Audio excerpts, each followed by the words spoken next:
Hello, मैं चेतन लाल रेकर, स्वाचार्य समाजशास्त्री, राजकीय महाविद्यालय सापड़ा, जिला बुलवाड़ा। मैं आज आपको बीए पार्ट 3 के द्वितीय प्रश्न पत्र के अंतर्गत धर्म और जादू दोनों के बीच में क्या संबंध है, इसके बारे में चर्चा करेंगे। कौन कौन सी समानताएं हैं जो दोनों में देखी जा सकती है और दोनों में क्या क्या अंतर है। हमें यह तो जानना ही पड़ेगा कि धर्म और जादू के बारे में ये दोनों जो विधियां थी, ये व्यक्ति कुछ संकट से छुटकारा पाने के लिए इन विधियों को अपनाने लगा। यानी कि आदि मानव जब जीवन की वास्तविकताओं का सामना करने के लिए अलौकिक शक्तियों का सहारा भी लिया होगा, और वो ऐसी शक्ति के सामने झुक गया होगा, उसकी पूजा की, उसकी आराधना की, या उस शक्ति पर नियंत्रण प्राप्त करके उस पर दबाव डालकर उसे अपने सेवा में लिया। इसी से धर्म और जादू का जन्म हुआ।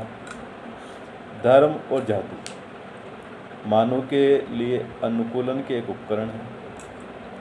दोनों ने मानव को कठिन स्थितियों और तनाव से बचाया। ये दोनों उपागम साथ साथ रहे हैं, ऐसा समाजशास्त्र में ऐसा विश्वास किया जाता है कि जादुई उपक्रम अधिक प्राचीन है। मनुष्य ने अनुनय विनय का तरीका उसी समय अपनाया होगा जब उसके द्वारा की गई जादू क्रियाओं को वांछित परिणाम पैदा करने में सफलता नहीं मिली। तो धर्म और जादू में जो क्या समानताएं हैं, ये हम यहाँ जानने का प्रयास करेंगे। नंबर 1, पहली जो समानता है वो गोल्डन वीजर ने बताई कि धर्म और जादू दोनों का जो संबंध है अलौकिक और अति मानवीय शक्ति से दोनों।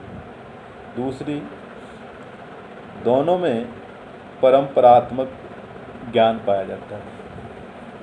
तीसरी समानता, दोनों का जो संबंध है मानसिक तनाव और उद्वेगों की स्थितियों से मुक्ति दिलाने से है। इसके संबंध में मेलिनोवस्की ने भी कहा था कि जादू और धर्म दोनों जो है भावात्मक आवश्यकताओं से पैदा होती है।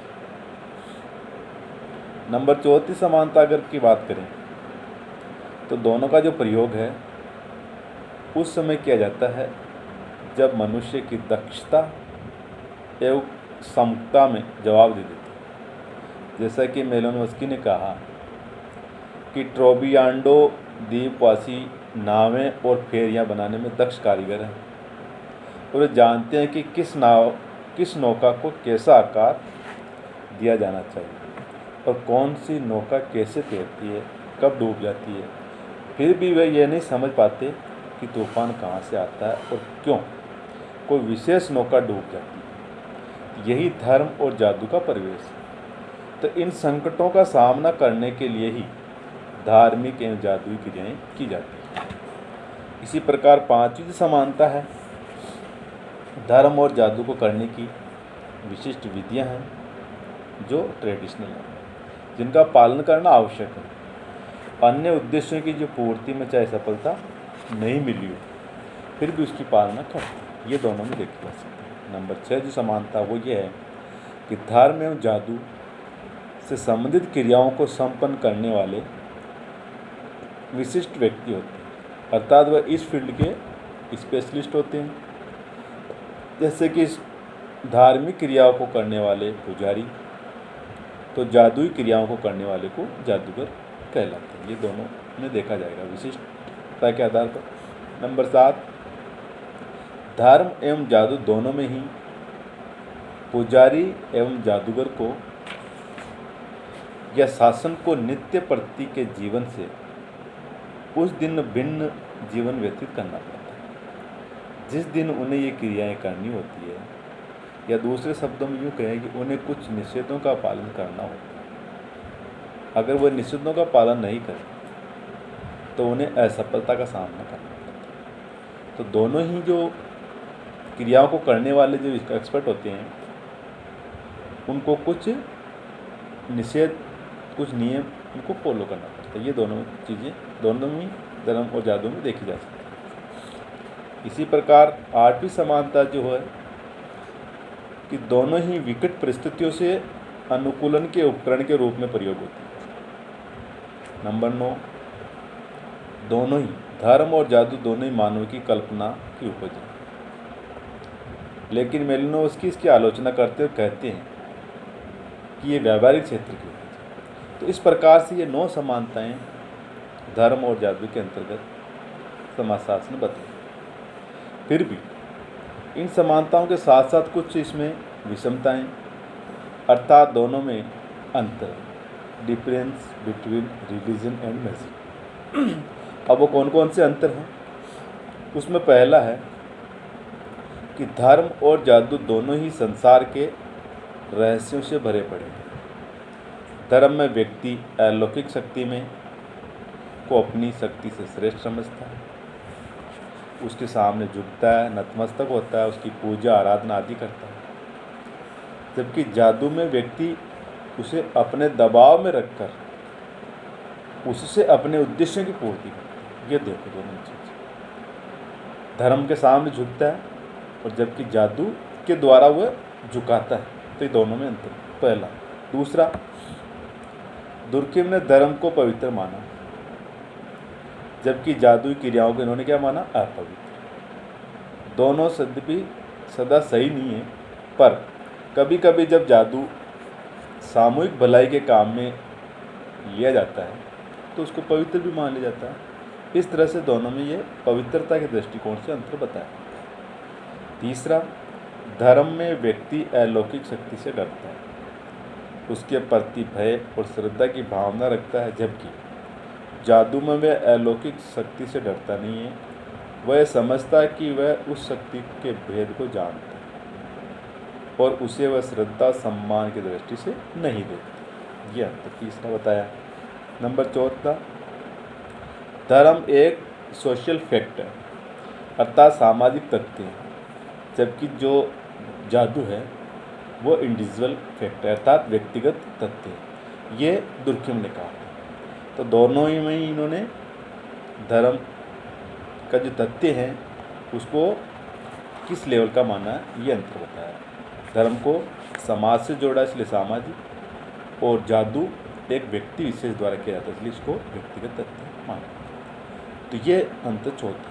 पांचवा, धार्मिक नेता, पुजारी आदि को समाज में सम्मान की दृष्टि से देखा जाता है, जबकि जादूगर की सामाजिक प्रतिष्ठा ऊंची नहीं होती, उसे भय या शंका की दृष्टि से देखा जाता है। तो ये थोड़ा सा पांचवा अंतर बताया। नंबर 6, धर्म की उत्पत्ति जादू के बाद हुई। फ्रेजर ने ये कहा था कि पहले आदि मानव जो थे वो जादू टोने का सहारा लिया करते थे। जब जादू असफल हो गया तो धर्म अस्तित्व में आया। तो इस प्रकार जादू धर्म की तुलना में अधिक प्राचीन है। ये छठा अंतर। नंबर 7, जादू में विज्ञान की ही भांति कार्य कारण पर जोर दिया जाता है, परंतु धर्म में ऐसा नहीं। तो जादू एक साइंस की जैसे माना गया। नंबर 7। नंबर 8 है, जादू में कुछ निश्चित पदार्थों जैसे गूगल, कटार, शमशान की राख, खोपड़ी, ताबीज आदि में विशेष शक्ति मानी गई, जबकि धर्म में इस प्रकार की वस्तुओं में कोई शक्ति नहीं मानी जाती। तो कुछ निश्चित पदार्थों की जो महत्व है वो दोनों में ही अंतर है। नंबर 8 ये। इसी प्रकार अगला जो अंतर है वह है कि धर्म में आत्मा व परमात्मा से संबंध स्थापित किया जाता है, जबकि जादू में परमात्मा से संबंध तो स्थापित न करके किसी शक्ति विशेष या आत्मा विशेष से ही संबंध इसका स्थापित किया जाता है। ये 9वां अंतर है। इसी प्रकार 10वां अंतर था, धर्म में प्रार्थना सफल और असफल भी हो सकती है, परंतु इसका प्रभाव धर्म के अनुयायियों पर नहीं पड़ता। जबकि जादू असफल हो जाता है तो उसका प्रभाव भी समाप्त हो जाता है। ये दूसरा अंतर है। लूसी मेयर ने भी एक अंतर बताया था जो 11वां है। धर्म और जादू का जो भेद है प्राणियों के साथ संबंध स्थापित करने और शक्तियों के मनोकूल परिचालन में। जहाँ संबंध स्थापित करने का विचार प्रबल है वह क्रिया धार्मिक है, और जहाँ इच्छा अनुकूल परिचालन का विचार है वह क्रिया जादू है। ये लूसी मेयर ने कहा। इसी प्रकार नंबर 12वां जो अंतर है, बोहनन ने कहा था कि जादू विश्व को अव्यक्तिक दृष्टि से देखता है, जबकि धर्म किसी देवता या आत्मा के रूप में व्यक्तिक पाया जाता है। इसी प्रकार नंबर 13 फ्रेजर ने अंतर बताया था कि दुनिया के विभिन्न भागों में धार्मिक क्रियाएं भिन्नताएं देखी जा सकती धार्मिक क्रियाओं में, जबकि सभी जगह जादू में समानताएं पाई जाती है। ऐसा कहा है किसने? फ्रेजर। वो 13वां। अंतिम और 14वां अंतर जो बताया था वो मेलिनोव्स्की ने बताया था और कहा था कि जादू में उद्देश्य जो होता है वो स्पष्ट और निश्चित होता है, जबकि धार्मिक उत्सवों का घटनाओं से कोई सीधा संबंध नहीं होता है। इस प्रकार से ये जो 14 अंतर धर्म और जादू में बताए गए और 9 समानताएं इसमें बताई गई। तो धर्म और जादू के बीच में जो संबंध है समानता और विभिन्नताओं के आधार पर हम समझ